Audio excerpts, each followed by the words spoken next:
सुदामा जी को महल के अंदर श्री ठाकुर जी लेकर के आए, एक सिंहासन पर विराजमान किया।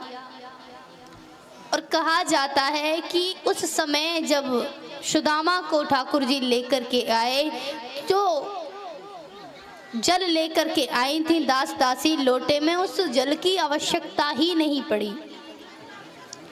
ठाकुर जी ने सुदामा जी के चरणों को अपने अश्रुओं से ही धुलाया था।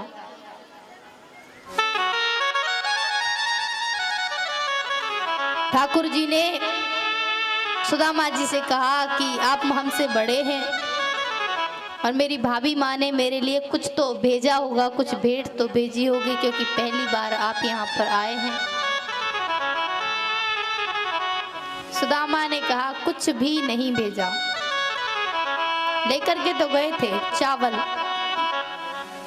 5 मुट्ठी चावल लेकर के गए थे, लेकिन शर्म की वजह से कितने बड़े राजा को एक चावल दूंगा। वैसे ही सुदामा सोच रहे थे कि वैसे ही कितना अपमान हो गया मेरी वजह से। पूरी प्रजा ये बोल रही थी कि ये कैसा मित्र है द्वारकाधीश का, न इसके पास वस्त्र हैं, कैसा है, शरीर जर्जर हो चुका है। वैसे ही इतना अपमान हो गया और चावल निकाल करके दूंगा तो कैसा लगेगा। सुदामा जी ने उस चावल की पोटली को दबा लिया, दुबका लिया, उसको छिपा लिया। और जब ठाकुर जी ने कहा कि भैया दो, क्या लेकर के आए हो, सुदामा ने कही कुछ नहीं लेकर के आए हम द्वारकाधीश। कन्हैया तुम्हारे लिए हम भला क्या लेकर के आते, सब कुछ तो है तुम्हारे पास।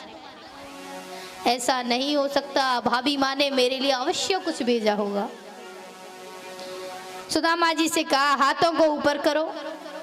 अब बगल में पोटली दबाए लिए बैठे थे, कहा कि हाथों को ऊपर करो।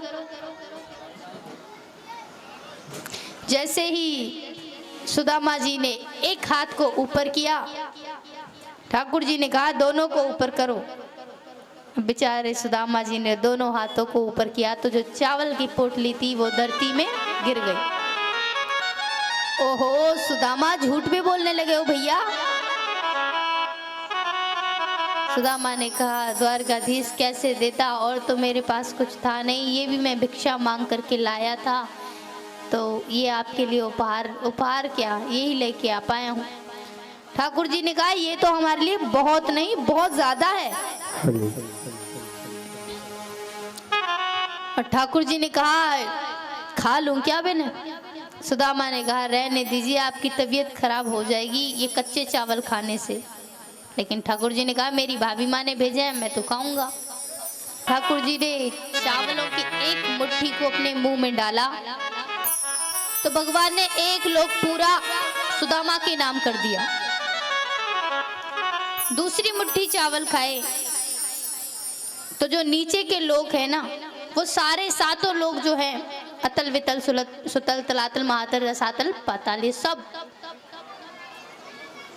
तीसरी मुट्ठी जैसे ही खाने वाले थे कि ठाकुर जी को रोक दिया।